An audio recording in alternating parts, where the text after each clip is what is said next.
horizontal asymptotes, which again is end behavior. So we did end behavior of polynomials, and so now we're doing end behavior of rational functions. So horizontal asymptotes are that case, and so are slant asymptotes. They're looking at what's happening at the tail of my graph when I'm going off and plugging in really big values of x or really small values of x. So again, the end behavior. What happens as x approaches positive and negative, as I plug in really, really big numbers into my function, big in the positive and negative direction. All right, so the different cases. There's basically 3 different cases that you can get for the end behavior and the horizontal asymptote or the slant asymptote case. And it has to do with the degrees of the numerator. And remember, my numerator and my denominator are polynomials. Right? So it makes it a rational function. And so the first case is if the polynomial in the numerator has a smaller degree than the polynomial in the denominator. And this is that case. My degree in my numerator is 0. My degree in my denominator is 1. Right? Negative 2 is a 0 degree, and x minus 3 is a 1 degree polynomial. Alright, so to determine the end behavior, so I just picked some examples to plug in. So remember, it's what's happening at the tails when I plug in really, really big numbers or really, really small numbers. So what is the value of my function when I plug in big numbers? So r of 100, r of 1000, and then I went in the negative direction here too. Negative 100, negative 1000. Alright, and again, I'm plugging them into this equation. And so what I do, right, basically it's going to be negative 2 divided by 997. It comes out to a very small decimal, 0.206. If I plug in 1000, basically I get another 0. Should have been negative out there. Negative 0.000206.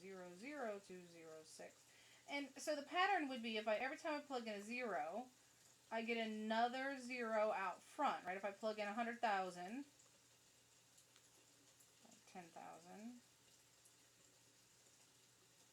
I put another 0. If I did 100,000, it would get another 0.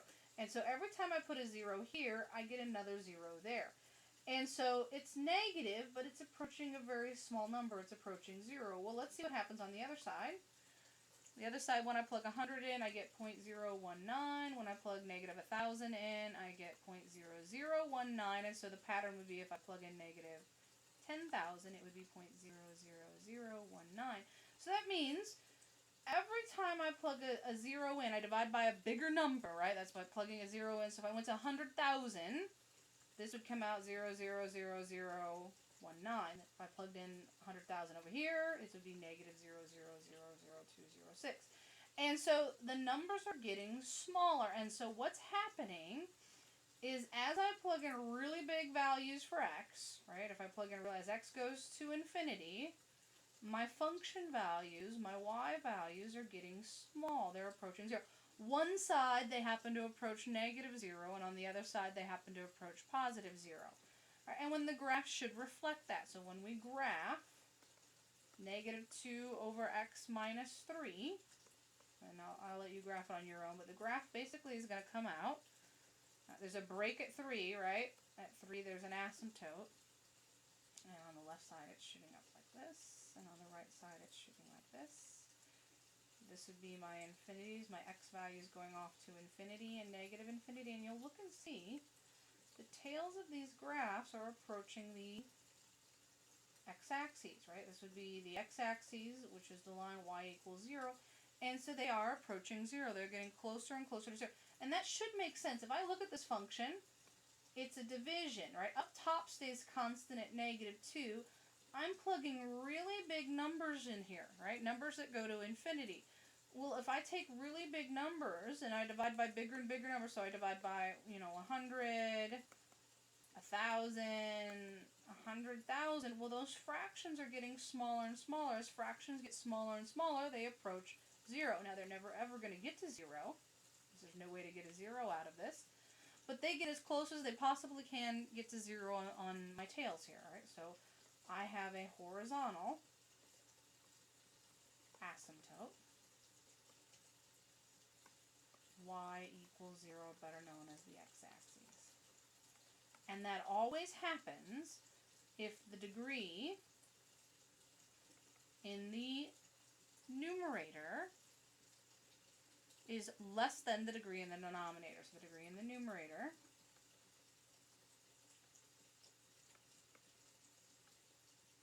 is less than the degree in the denominator. All right, that's always true. So the summary for this is, when the degree of the numerator is smaller than the degree of your denominator, and you plug in really big numbers, my function gets closer and closer to 0. So it gives a horizontal asymptote, y equals 0. And so again, if I've got some polynomial a to the n, so again, that would be my leading term, right? And so that would be my polynomial in the numerator, my polynomial in the denominator. And so if my denominator is less, so this is the degree, right? My numerator's degree is n, my denominator's degree is m. If n, the degree in the numerator, is less than the degree of the denominator, I have a horizontal asymptote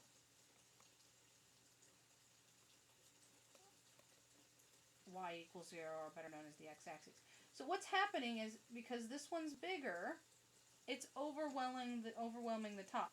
So the bottom function has the bigger power, bigger degree, and so it's growing a lot faster than the top function. And so basically there's some point where it overwhelms the top function, and the fractions start getting smaller and smaller and smaller and smaller and smaller until it approaches 0 and gets as arbitrarily close. And so again, in the middle of the graph, it may be doing some stuff in the middle here. Again, we don't know, it may cross, go up and down. But I know at the tails, it approaches my y equals 0, or again, better known as the x-axis, right on the tail of my graph. All right, the second case. So that was the first case. The degree of the numerator was less than the degree of the denominator. Well, the second case is, well, what if my degrees are the same?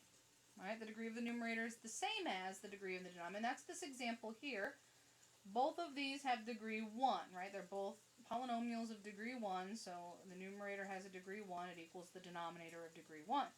Determine the end behavior. And so I'm just going to kind of show you, I'm going to do this graphically and use my table, right? Graph the function, and then I'm going to use my table to plug in remember, we can use our table to plug in really big values, so I'm going to use the table case. So first I'm going to graph it, so I'm going to go to my calculator and I'm going to graph it. Make sure you're careful, put parentheses around the numerator and the denominator. So the numerator was 3 minus 4x divided by x plus 2.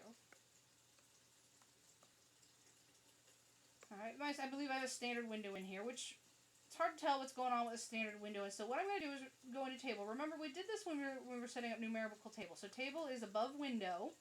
You hit second window, and I want to plug in really big numbers. So I'm going to start at 0, and then I'm going to go up by 1,000. All right, that means it'll give me a value at 1,000, 2,000, 3,000, 4,000, 5,000, 6,000. All right, that's what we'll do. All right, and then I'm going to go to my table. So I'm going to hit second graph, and it takes me to my table. All right, so there my table's going up by 1,000. If you look, if I start scrolling down, I get negative 3.99. Eventually, that's what it is, negative 3.99. Well, what if I go to the other direction? All right, so I'm going to go up. I get 4.0001, 4.000001. And so, when I do my table, when I plug in big x values, so as x goes to infinity, my y values approach 3.9999. And again, basically there were as many 9s after that. You just couldn't see them in the table. As x approached negative infinity, my y values approached negative 4.001, which actually, again, every time it showed that because it rounded to 3 decimal places. So what this is telling me is that it's approaching 4, right? If you got the number 3.9999 out on your calculator, you would round that to 4. Same thing if you got 4.00001, you'd round that to 4, negative 4. And so what this is telling me is my y values are approaching negative 4. Right, so if you looked at your graph, and if you zoomed out, so now I'm going to go back to my graph. Oops, that's not my graph. Go back to my graph. So I'm going to go in, and I'm going to graph the line y equals negative 4. So I'm going to go in here, I'm going to type in negative 4. Alright, and then I'm going to zoom out because I want to see what's happening on big value. So I'm going to zoom out. Alright, and so there's my function. And if you look, actually it zoomed out a little too much. I'll zoom back in.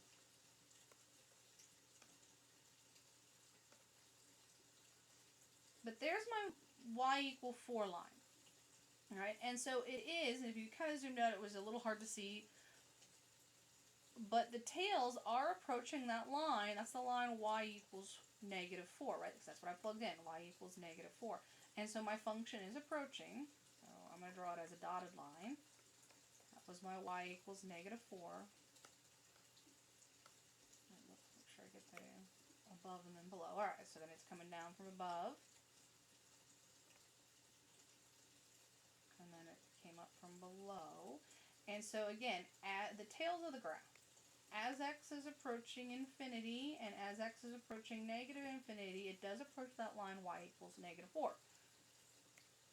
Well, if you go look at the function, and it's a little easier if I rewrite it. So I'm going to rewrite it -4x plus 3, right? I just reordered it is all I did. It's the exact same thing, right? -4x plus 3 is the same as 3 minus 4x. X plus 2. And so what's happening here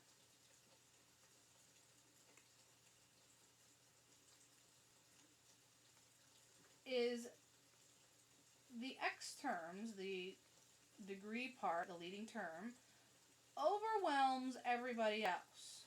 And so basically this 3 and this 2 don't matter, and what it comes down to is the -4x in the numerator and the x in the denominator basically overwhelming everybody else.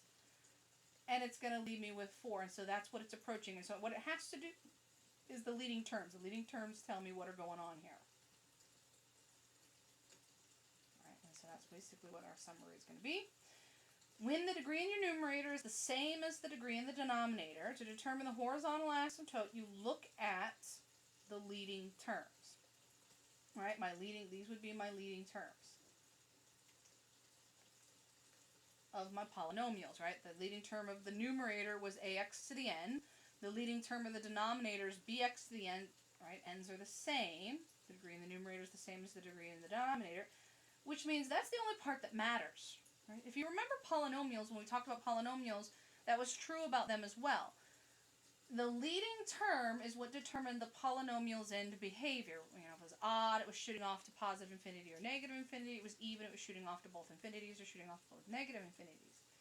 Same kind of thing happens here. If the degree in polynomials are both the same, the leading term overwhelms all other terms, and they're the only thing that matters. And so it's the leading term that gives me my horizontal asymptote. And so basically, you get down to the leading terms, ax to the n over bx to the n. That's all that matters. And so the x to the n's cancel out and leave me with a over b. And so that is my horizontal asymptote. As x is shooting off to infinity or negative infinity, the y values will approach whatever those leading term values are. All right, so again, if we've got a rational function,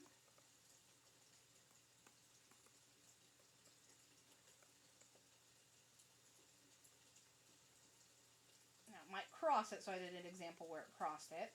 But at the tail of my graph, it'll approach whatever this a divided by b is. Right? If it's -4, +1, 2, whatever it is, that's what the value would approach. 1/2, 5/3, whatever a and b are, that's what it approaches. So if the degree in the denominator and the numerator are the same, the horizontal asymptote's whatever that leading term is. Right, the last and the hardest case. Right, the last case is always the hardest case. So we had the degree of the numerator was less than the degree of the denominator. They were the same. And then we have the case where the degree in the numerator is bigger than the denominator. Right, this 2 is greater than the 1. Right, my numerator is a quadratic with degree 2. My denominator is a line of degree 1. In this case, what happens is my top function overwhelms my bottom function, and so I'll be shooting off to an infinity and approaching a slant asymptote. Alright, so that's what happens in this case. We approach when x gets larger, the graph, r of x, is going to shoot off to infinity or negative infinity while approaching a slant asymptote. So if I graph this function, we'll see that's what's happening. All right, so again, make sure you're careful. When you plug it in, you put parentheses around the numerator and the denominator. So 2x squared in parentheses minus 5x minus 3 divide by parentheses x minus 1. Alright, graph the function. Alright, so there it is. And it's hard to tell, but it actually is approaching. So you'll see that it's not approaching a single number. It's shooting off to infinity and negative infinity. And so the picture...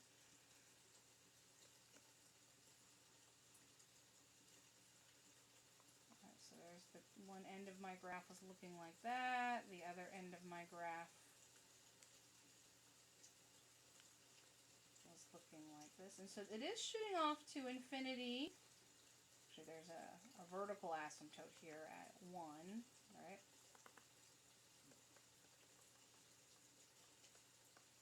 There's also a slant asymptote. So there's a line that both of my tails, so this would be a line, and that's my slant asymptote. Right? So the tails of my graph are going off to infinity, but they're going off to infinity in such a way that they're approaching this line. They don't ever cross that red line. That line is a boundary on my function. As the tails go out, they are shooting off to infinity and negative infinity, but they're approaching that slant asymptote. Well, how we find that slant asymptote is by doing the division. Alright, so we have that slant or oblique asymptote is the term the book uses. No horizontal asymptotes. Right, we have a vertical asymptote and a slant asymptote in this case. What you do is you do the division. You divide out. So you would divide this out. And we should practice that in the first part of chapter 4. The quotient part, so it doesn't matter if there's a remainder or not. That doesn't matter. Some will have remainders, some won't. What matters is the quotient. Whatever that quotient is, that's your asymptote. So this asymptote, this line, is the quotient